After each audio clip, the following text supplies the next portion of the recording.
अऊज़ु बिल्लाहि मिनश्शैतानिर्रजीम बिस्मिल्लाहिर्रहमानिर्रहीम या इबादियल्लज़ीना आमनू इन्ना अर्ज़ी वासिअतुन फ़इय्या फ़अबुदून। खुश आमदीद एक और वीडियो में। उम्मीद करते हैं कि तमाम दोस्त अहबाब खैरियत से होंगे। कुछ लोग ऐसे होते हैं जो ज़मीन पर गुमनाम होते हैं और आसमानों पर उनके तज़किरे किए जाते हैं। कुछ लोग ऐसे होते हैं जो ज़मीन पर तो बहुत मशहूर होते हैं लेकिन आसमानों पर गुमनाम रहते हैं, कोई उनका कोई तज़किरा नहीं करता। तो चलिए बढ़ते हैं वीडियो की जानिब। आज फिर से कुछ मुंतखब अहादीस हैं। उम्मीद करते हैं कि आपको मुंतखब अहादीस बहुत पसंद आएंगी और आप इन पर अमल करने की कोशिश करेंगे। लेकिन उससे पहले जिसने चैनल को सब्सक्राइब नहीं किया वो चैनल को सब्सक्राइब करे, वीडियो को तमाम दोस्त और रिश्तेदारों के साथ शेयर करें और ताकि हम ऐसी ही मज़ीद वीडियो आपके लिए लाते रहें। तो चलिए बढ़ते हैं वीडियो की जानिब। हदीस नंबर 1, और ये हदीस बहुत सी किताबों में रिवायत है जो हदीस की किताबें हैं। रसूलुल्लाह सल्लल्लाहु अलैहि वसल्लम ने फरमाया कि अगर 4 चीज़ें तुम्हारे अंदर हों फिर दुनिया की कोई चीज़ ना होने का तुम्हें गम नहीं। नंबर 1, अमानत की हिफाजत करना। नंबर 2, सच बोलना। नंबर 3, अच्छे अखलाक व आदात। और नंबर 4, रिज़्क़ हलाल। तो हमें कोशिश करनी चाहिए कि अपने अंदर इन 4 चीज़ों को ज़बरदस्ती तौर पर ऐड करना चाहिए। कोई भी हमें अमानत दे, हमें उसकी हिफाजत करनी चाहिए, हमेशा सच बोलना चाहिए, अपने अखलाक को छोटे बड़ों के साथ अच्छा रखना चाहिए और हमेशा रिज़्क़ हलाल कमाने की कोशिश करनी चाहिए। हदीस नंबर 2, रसूलुल्लाह सल्लल्लाहु अलैहि वसल्लम ने फरमाया, जो शख्स दिखलावे की खातिर नमाज पढ़ता है तो उसने शिर्क किया। जो शख्स दिखलावे की खातिर रोज़ा रखता है तो उसने शिर्क किया। जो शख्स दिखलावे की खातिर सदका करता है तो उसने शिर्क किया। इस हदीस का मतलब यह है कि रसूलुल्लाह सल्लल्लाहु अलैहि वसल्लम ने हमें बताया है कि दिखलावे की खातिर ख़ास तौर पर ये 3 इबादतें और बाकी भी सब इबादतें नहीं करनी चाहिए। इंसान को खालिसतन अल्लाह की खातिर इबादत करनी चाहिए और कोशिश करनी चाहिए कि उस इबादत में कोई दिखलावा ना हो, खालिस अल्लाह की रज़ा के लिए हो, सवाब की नीयत से हो। और ये जो रोज़ा रखना है और सदका देना है, रोज़े में भी पर्दा हो सकता है, सदक़े में भी पर्दा हो सकता है, लेकिन नमाज में तो आपको सब लोग देखते हैं। लेकिन वो उस पर्दे का जिक्र नहीं है कि अगर आपको कोई देख रहा है तो ठीक है, कोई बात नहीं है। लेकिन अगर ख़ास तौर पर आप किसी इंसान को दिखाने के लिए नमाज पढ़ने जा रहे हो कि फ़लाँ शख्स खुश हो जाएगा, तो आपने शिर्क किया है और इससे तौबा करनी चाहिए और इंसान को खालिस अल्लाह ताला की इबादत करनी चाहिए। हदीस नंबर 3, रसूलुल्लाह सल्लल्लाहु अलैहि वसल्लम ने फरमाया, सौदा करते वक्त ज़्यादा कसमें न खाया करो क्योंकि झूठी कसम से सामान तो बिक जाता है मगर बरकत उठ जाती है। इस हदीस में हमें नबी अलैहिस्सलाम ने ये बताया है कि जब भी हम कोई चीज़ ख़रीद रहे हों या बेच रहे हों तो उसमें कसमें नहीं खानी चाहिए ख़रीदो फरोख्त के दौरान, क्योंकि वो सौदा तो फिर हो जाता है, चीज़ बंदा या ख़रीद लेता है या बेच लेता है, लेकिन उस चीज़ में से, उस माल में से बरकत उठ जाती है।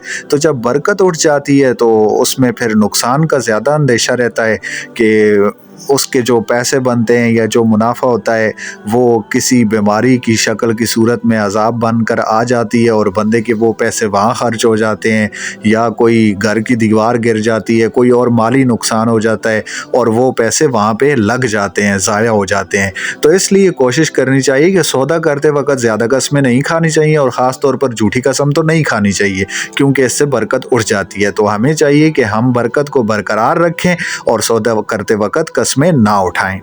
हदीस नंबर 4, बरकत के हवाले से ही, खाने में जो बरकत होती है उसके हवाले से ही एक हदीस है कि हज़रत आयशा रज़ी अल्लाह तआला अन्हा बयान करती हैं कि रसूलुल्लाह सल्लल्लाहु अलैहि वसल्लम अपने 6 असहाब के हमरा खाना तनावुल फरमा रहे थे।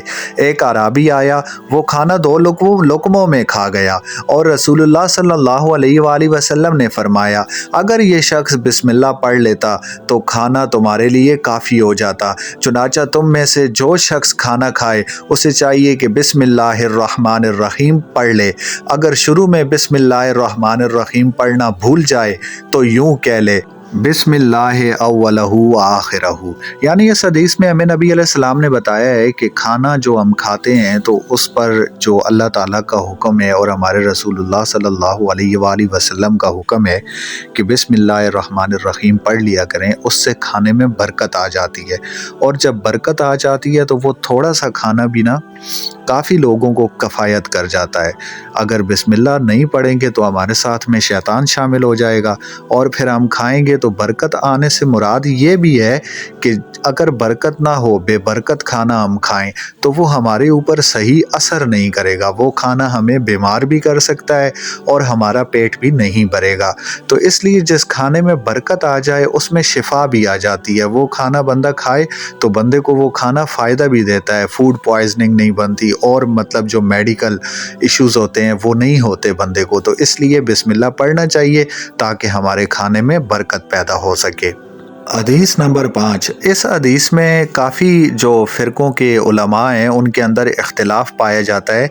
तो आज ये हदीस पढ़कर उस इख्तिलाफ़ को भी दूर करते हैं। उम्मीद करते हैं कि आपको ये हदीस समझ में आ जाएगी। जो शख्स रात और दिन में 12 रकत सुन्नत पढ़ेगा उसके लिए जन्नत में एक घर बनाया जाएगा। 4 रकतें ज़ोहर से पहले, यानी ज़ोहर के जो 4 फ़र्ज़ होते हैं, ज़ोहर की नमाज हमेशा 4 फ़र्ज़ हैं, तो उसके अलावा जो 4 रकतें हैं वो सुन्नत हैं। 4 रकातें ज़ोहर से पहले, 2 रकतें उसके बाद, 2 मगरिब के बाद, 2 इशा के बाद और 2 फजर से पहले।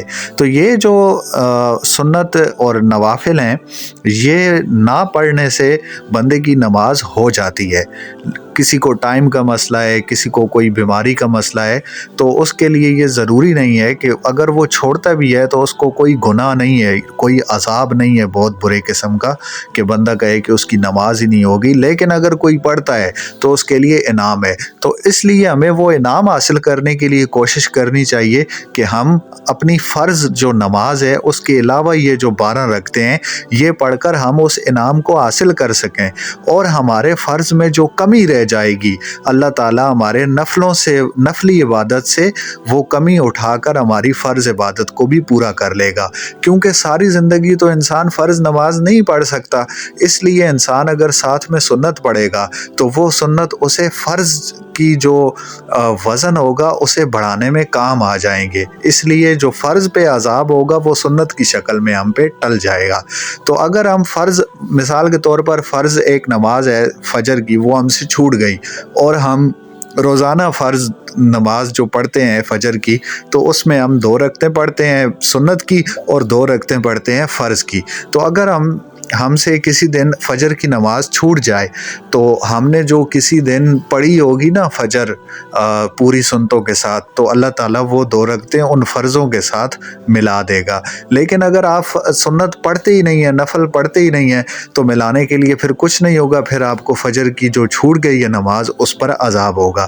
इसलिए एक तरफ ये ज़रूरी भी है, लेकिन जिन लोगों को कुछ ऐसे मसाइल हैं कि उनके लिए लंबी नमाज पढ़ना बहुत मुश्किल है, तो चलो कभी वो पढ़ लें कभी ना पढ़ें, लेकिन पढ़ें तो बहुत बेहतर है। ये हमारे नबी की सुन्नत है और हमें सुन्नत पर चलना चाहिए। जज़ाकल्लाह।